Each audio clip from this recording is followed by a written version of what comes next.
What we are going to do is, well, good morning to everybody. And this opportunity is a great opportunity.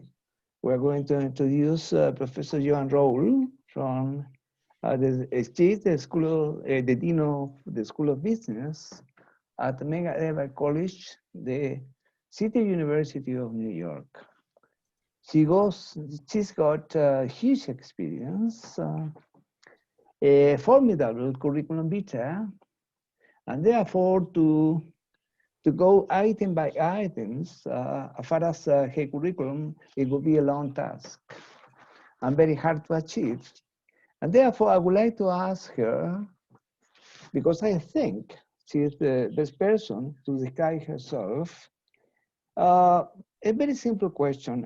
Could you please give us a brief introduction about your current activities and what you have done in your past and what you are doing at the moment and what you are planning to do? Thank you, my friend. I am currently the Dean of the School of Business at Medgar Evers College, City University of New York. I have a long history in the academy, but prior to the academy, I was in both government and corporate service. I started my career at the World Bank as a research assistant many years ago. And I traveled to Tanzania and I worked on a Tanzania housing bank project. When I came back to the US, I went to work for the federal government and to complete my doctorate degree in my research in economics. My research primarily is in urban economics, data analysis, and human resources. Upon finishing the degree in economics at Howard University in Washington, D.C., I was one of 3 African Americans to go into a before that, a special program with data resources. Data resources was founded by Otto Eckstein, the famous economist in Boston. As soon as I graduated, I went to work for IBM. I was at IBM for many years doing several different forecasting related jobs and marketing related jobs. I was also on the marketing team at the Federal Reserve Board of Governors. And later they assigned me to be the IBM visiting professor to Hampton University, that's in Virginia. That assignment changed my life. After a year as a visiting professor in economics, I left IBM. I did a year at Harvard University as an administrative fellow because I didn't really know at that point in time whether I wanted to be on the faculty or if I wanted to be an academic administrator. My time at Harvard taught me that my skill set would be better suited as an academic administrator. I went back at Hampton as the chair of the economics, entrepreneurship, and information technology division. And that time there were very few entrepreneurship programs. We launched one of in general. And we launched one of the first entrepreneurship degree programs at a historically Black college. I was the director of the center there. And that's where I grew to my understanding of the importance of entrepreneurship in underserved economies, as well as the importance of economics in underserved economies. I went through many assignments after Hampton University, but what I understood most was that as an academic administrator, you serve the students, you serve the faculty, you serve the community. So it has been a very rewarding experience. Lovely, huh? And what makes you most happy about all you have done so far?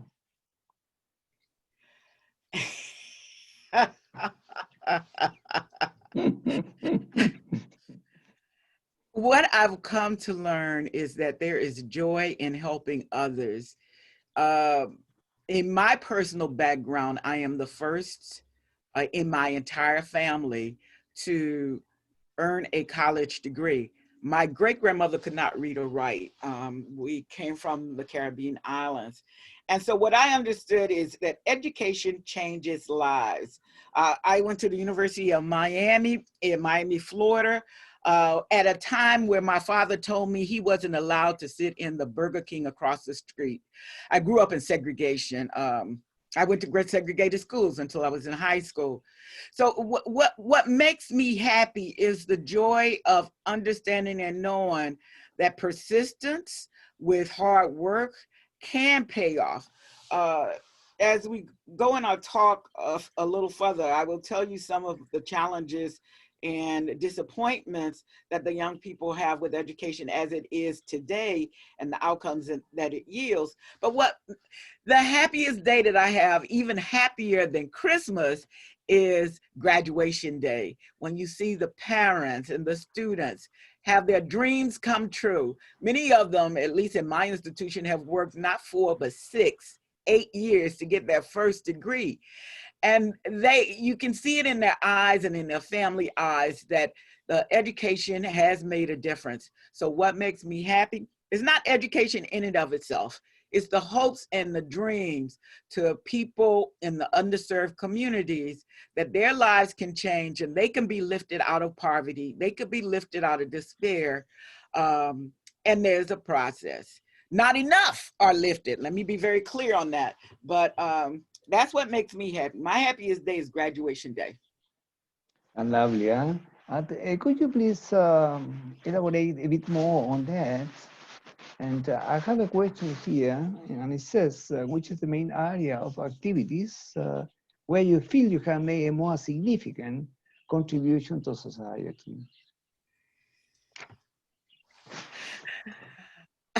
Okay. Again, Professor Roberto. You know, I am passionate about the work. And the work is not an institution. The work is the work and the mission of helping others contribute to society. You know, I have had a great career, and as I am going towards the twilight, I'm not saying ending because I love what I do and I don't see the end, but I see that the power is in leveraging teams. The power is in working with others with different perspectives, from different cultures, with different backgrounds, and the combination of all of that energy and effort together is greater than the yield of any one individual or any one institution. So I see my role as a collector of thought leaders, helping to look at the problems that we don't talk about. What are the problems that we don't talk about? We don't talk about the global disparity in income and wealth around the world. You pick a country, any country, and there is significant income and wealth disparities. And I believe, and that's one of the reasons I go back to my entrepreneurship training. If you look at the top 3 richest men in the world, they were not the top 3 richest men in the world 20 years ago. In fact, they wasn't even on the list. But the top 3 are innovators. They are entrepreneurs. They are team builders. They see a need and they come to fix it. And they're not necessarily the first to market, but they see insight on how to leverage all of this wonderful talent that is around them. So I see my role as not necessarily get to be the top 3, but I see our role, and I say our because it's a collective, of lifting those from the bottom up, to create job creators, not job takers. And as they create jobs, not everybody can be a job creator, but certainly those who can, they can help make jobs for others, their peers, their families, their communities, to lift them up. And we've been working on that with papers, conferences, and executing. There are a lot of examples of where the synergy of many coming together, both in the academy, and let me just say, this is not an academic work alone. It's the academy, the industry, the government, you know, and other organizations working together to do the lift up. And so I see my role as part of that effort. In fact, next week, I am and I'm a member of 2 panels for the United Nations Development Program, and this is the second year summit where government officials and UN officials and the academics come together and look at some of the problems. And this one is specifically in Africa, but by the weekend, I will also be doing work and presentations in India. So I don't look at just one USA, I look at the globe and what can we do together. And because of the technology, last year I must have done at least 4 or 5 trips: Bangladesh, India, London, Poland. Because of the pandemic, we can't travel. So more work is being done via Zoom, as we are doing now. You're in Chile, I'm here in the US. And I couldn't come to Chile right now, and you couldn't come to the US right now. But I find the silver lining in the pandemic is that all of us are able to contribute more through the technology virtually and work as teams and work as colleagues together. Yes, thank you very much. Have you replied to and choose your most relevant areas? Could you please elaborate in those chosen areas, and please spend some time talking to the audience about the weakness and strong points in pursuing these activities. Because you see, whatever you do, there are some weak points and some very strong points. How can you overcome the weakest point, which we're facing now at the moment? The weakest point is lack of resources. Globally, there is much wealth in the world, but it is not distributed equitably.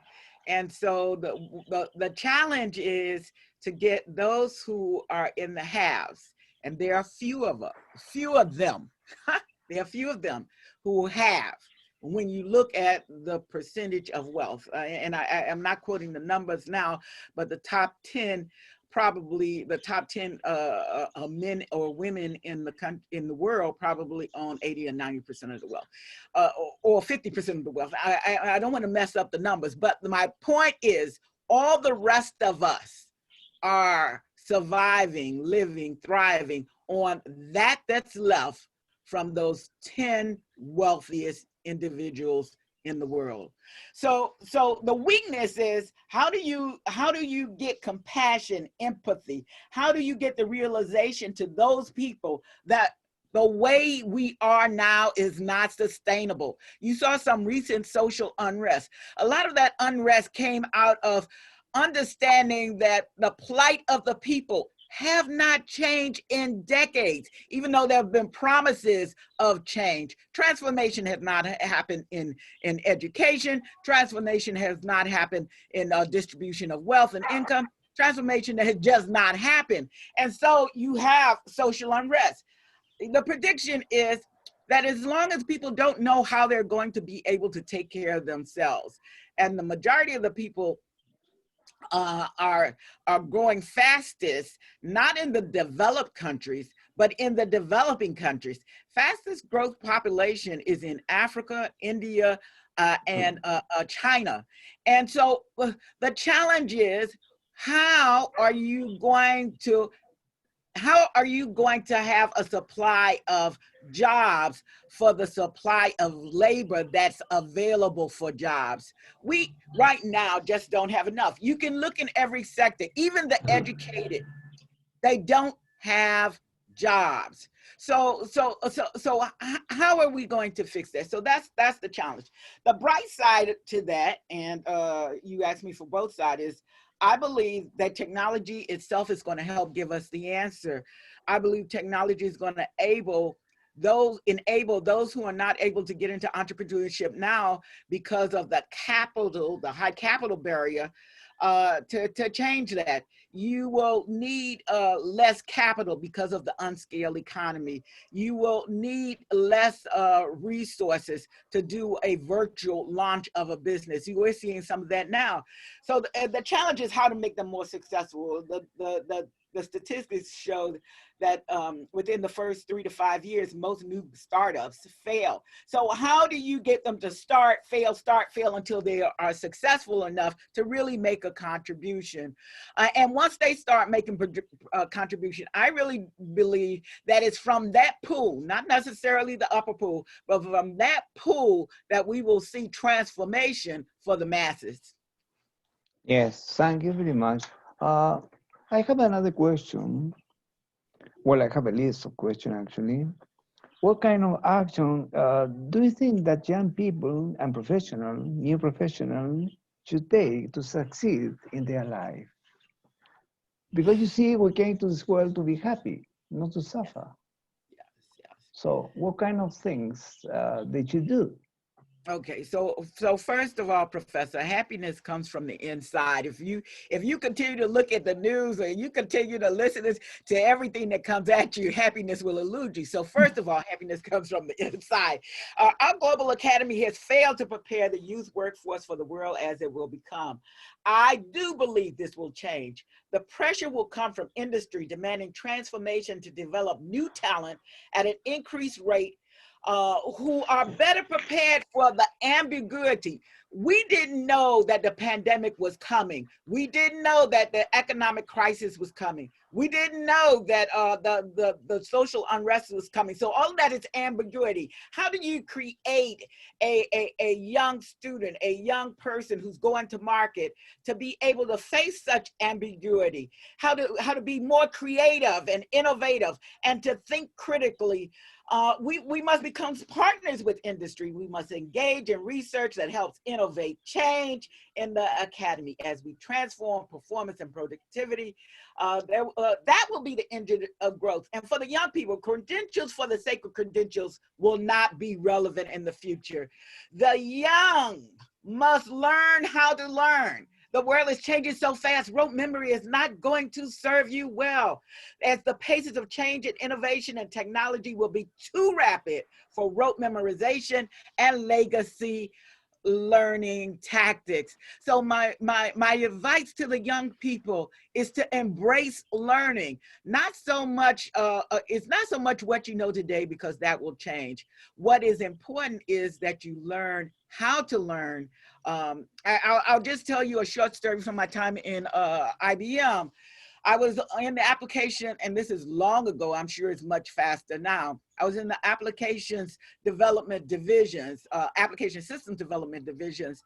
And what I had learned there at first in the beginning was applications would change every 24 months, then it was every 18 months, then every 12 months, 6 months, and then finally 3 months. And I don't know how fast they change now, but what that told me was that if my learning didn't change as fast, or if I wasn't able to keep up, I could obsolete in that kind of environment. And so what I say is not so much the specific coding language, is that you learn how to learn a coding language that's important. And that's a specific example, not necessarily just defined to computer systems. Yes, thank you very much. The next question is, what do you think is the most likely job situation for young people? Because you see, due to this crisis we're having, this pandemic situation, plus the crisis of business and so on, many people are losing their jobs and that kind of things. In other words, many people are suffering the consequences of what's going on at the moment. And therefore, industry is most likely to ask professional, the new generation of people, to learn, to know more, and to be more efficient, and to be prepared, you see, to innovate and to do technology transfer and that kind of things. Because they need this industry, they will need, you see, to stand up together quicker than ever. So they will need a new professional. What do you think about that? How can we play a role on that? Because you see, we cannot carry on teaching students the same thing that we used to do in the past. And we will have to change. This is not possible to carry on with the same thing. No, no, no. I absolutely agree with you. The new higher education and the post-pandemic higher education will be shaped not internally by the academy, but by its stakeholders, industry, and the students. The students themselves want to learn more and differently from what the academy is offering. Learning, I believe, will become more agile. You know, sometimes if you have a new curriculum, my friend, you know how long it takes. Here it could take up to 2 years to get a new curriculum through. By the time you got the curriculum out there, the industry and the students have gone on. So we're going to have to become more agile. Faculty, as well as their students, will learn how to learn and engage in different instructional modalities, as we see is happening directly as a response to the pandemic. Everybody now is on some kind of virtual learning because we physically can't come to the buildings. That was forced externally, not by the education system itself. Education will become a more global as labor becomes more global, I believe. You know, you can have someone working in Chile who is actually working with someone in the US because of the technology. Education, however, everyone may not have the need to access college credentials. So let's be very honest about this. The cost of college is almost prohibitive in many areas. The debt that many students take, their parents and themselves do not see the return on investment. So I do see a shakeout, especially of some of the institutions that haven't performed well.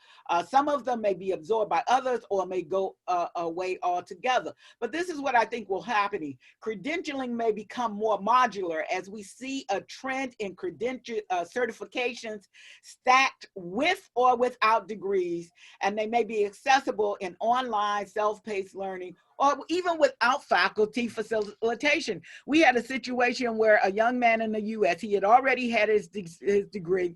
He literally studied online the MIT computer science curriculum, passed all the exams. He did that without a faculty member, and he just didn't need the degree. He wanted the learning. So we're going to be forced to work more as thought leaders and facilitators, not as Socrates delivering the message on the throne.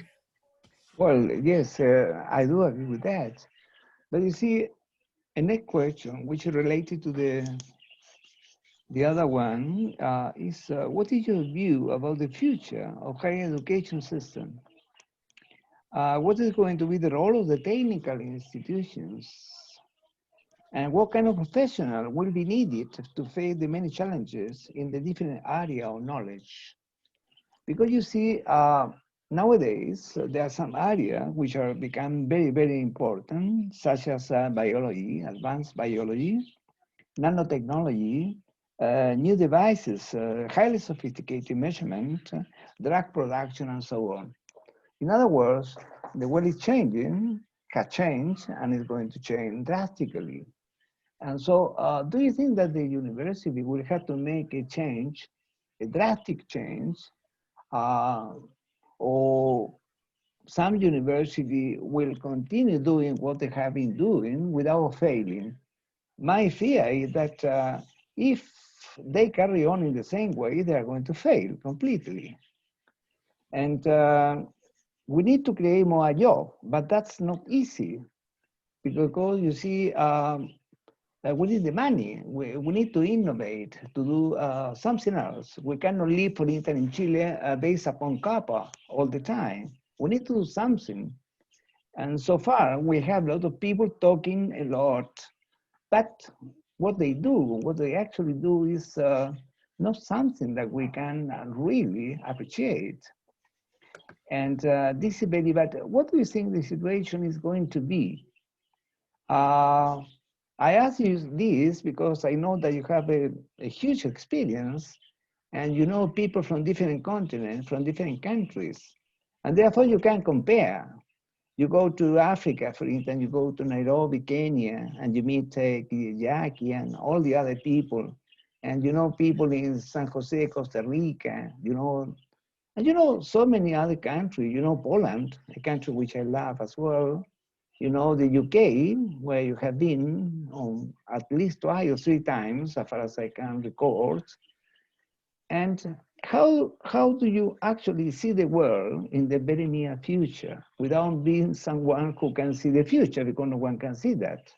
But how can you imagine the world is going to work in the very, very near future?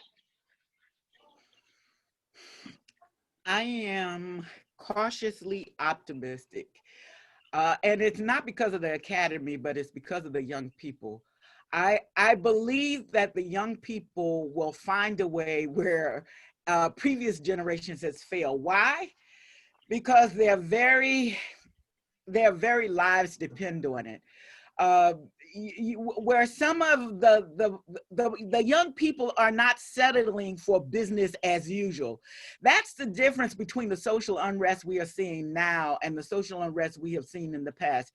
In the past, it was a selective few, mostly those who were in poverty and disengaged. The new social unrest that's going across the globe is from a wide the differentiated group of folks that says this is not right, this is not fair, this is not sustainable, and it truly is not sustainable.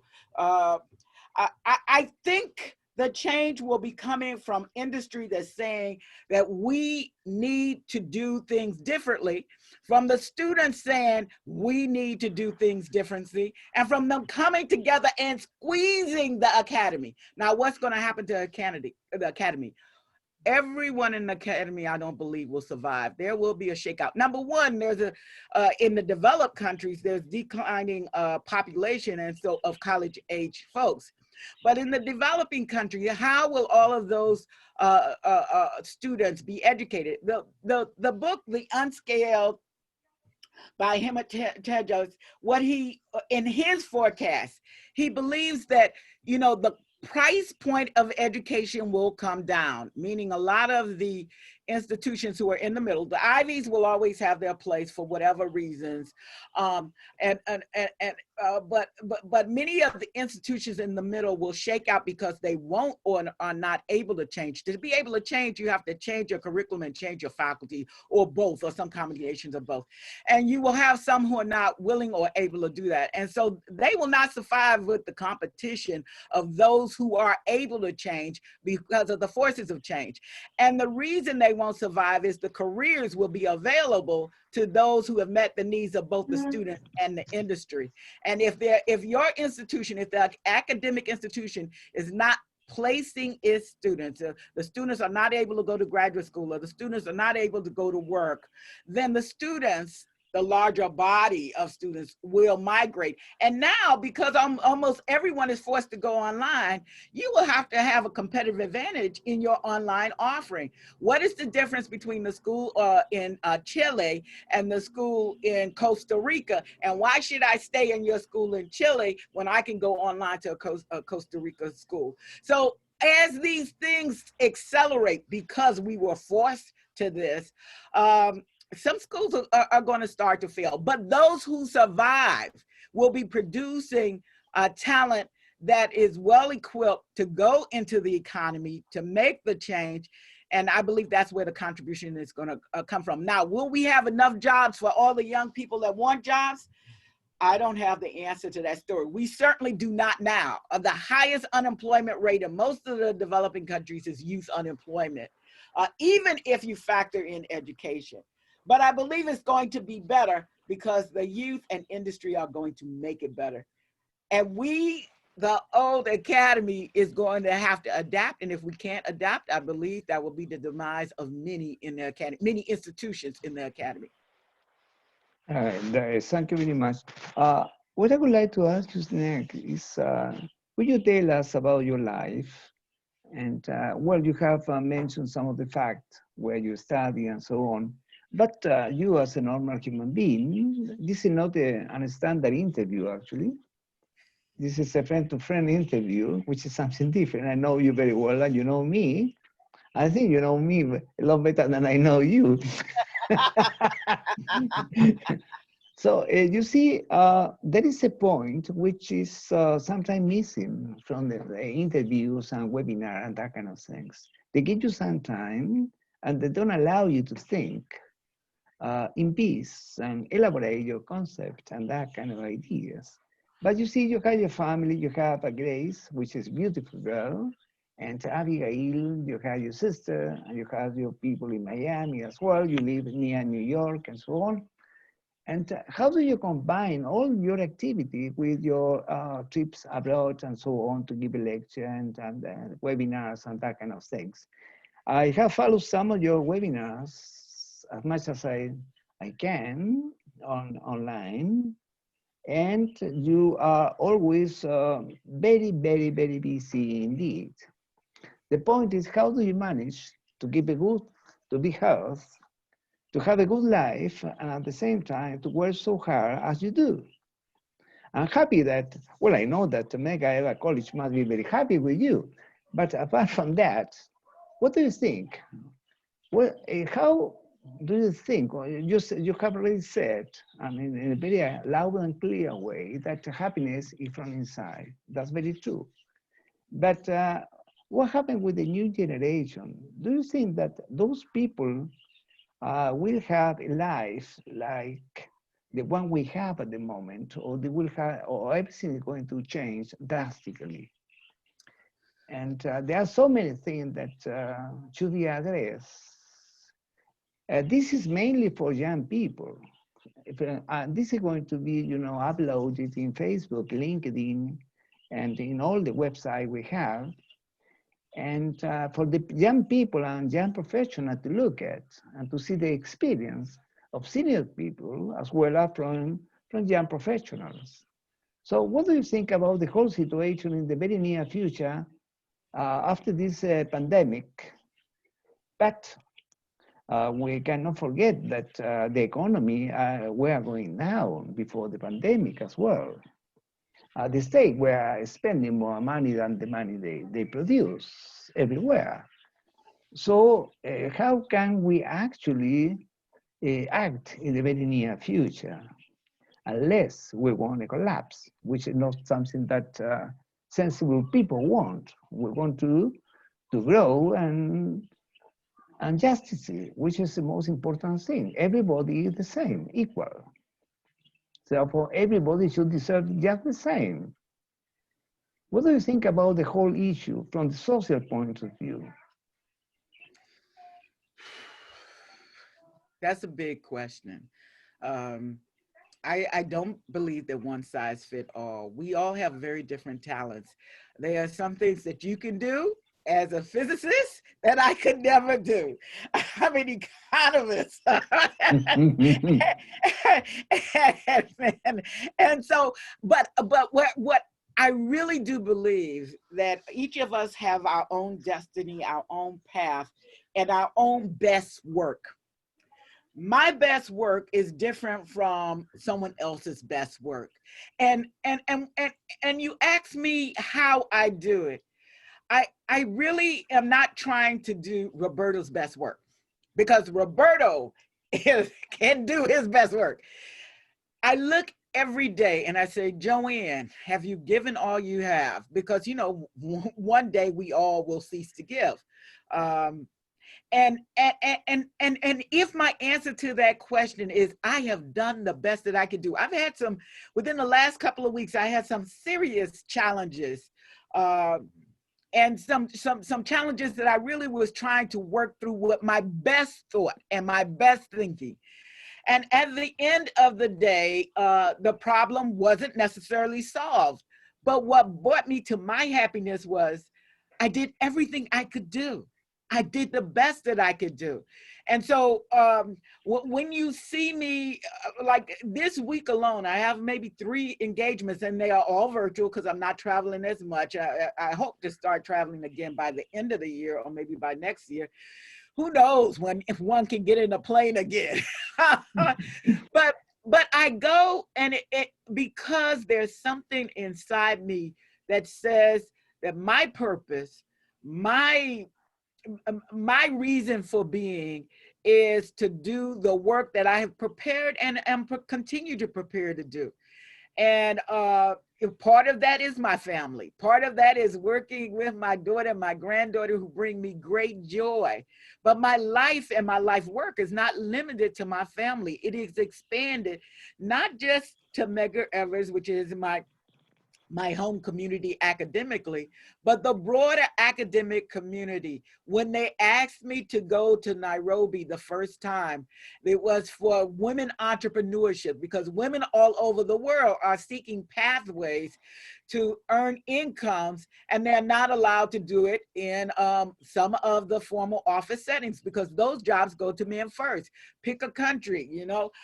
And so the women were starting to look in, at least in Africa, for to entrepreneurship. And that has been the story in many of the places that I've been.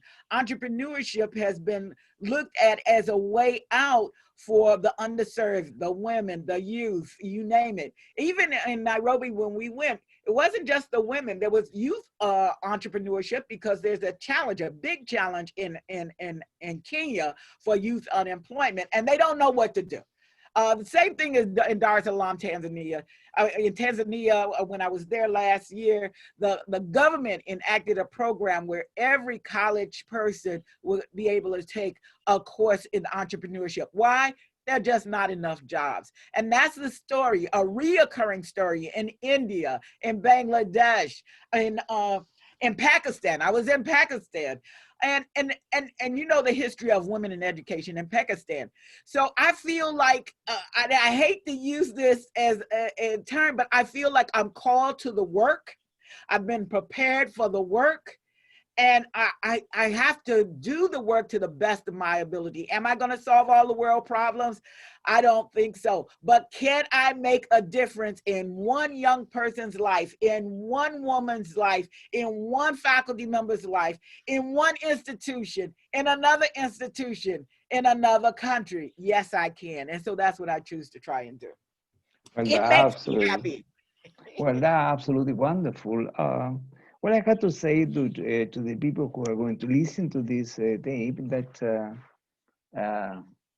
there is a question: where did Denise come from? Because your name is Joanne Denise. Well, Can you say something, or you yeah, better say no, nothing? I'm processing, because my mother is no longer living, and she gave me the name of Denise because that was one of her friends or someone she knew. Joanne comes from my father's side. His father's name was Joe, and they wanted a son. They got a daughter, so my name was Joanne. Yeah, that's absolutely wonderful. Well, what I had to do is I had to acknowledge you for all you are doing for us and supporting us in every single activity we get involved. Because you see, the main idea here is, from our point of view, is to contribute and collaborate to people. You see, independently of their country and that kind of things, which to me are rather irrelevant. To me, the most important thing are people, and this is what we should carry on fighting for, and making their life a lot better in the way we can do it. So this kind of interview, and then we are going to have you, if God wants, in a webinar, but we'll have more time to take things easily. And well, I don't know, what do you think about these kind of interviews where you can express what you think without being in a hurry and that kind of thing? Do you think it's something which it should be on in the next interviews and that kind of thing? So what is your point of view? I think the format is good. Oftentimes, when you're looking at a normal webinar, it's focused on a specific topic. It's focused on learning a specific issue. Sometimes it's political, sometimes it's academic. I think it's good to have a format where, you know, you just get to know people in another place and another time, and what they're doing and what they're thinking. and so when you hear the next webinar, you understand where it comes from. You understand more about the person and what the person is thinking and how they feeling is important. Maya Angelou, the great writer, the African-American writer, said, people may forget what you said, but they will never forget how you make them feel. And so oftentimes when I'm reading a book, I might forget what the book was about, but I remember a good book because I remember how it makes me feel. So I think this is good because it shares personality, it shares depth of the person and the soul, as opposed to a specific goal of sharing information. Well, let me say that I would like to thank you very much indeed. And also, I would like you to pass on to your family and beloved people all my love and affection. And we are going to be in touch. And thank you very much indeed for everybody. I'm just speaking on behalf of many people from different countries because this is going to be seen by different people everywhere. And therefore, I do thank you. I know that I'm taking some time from you, but I know that you are always willing to help people. And therefore, I will continue to bother you. So thank you very much indeed. And a great kiss and goodbye. Goodbye. Bye-bye. Thank you. Bye-bye. Thank Thank you very you. much. Thank you very much indeed. All right. Bye-bye.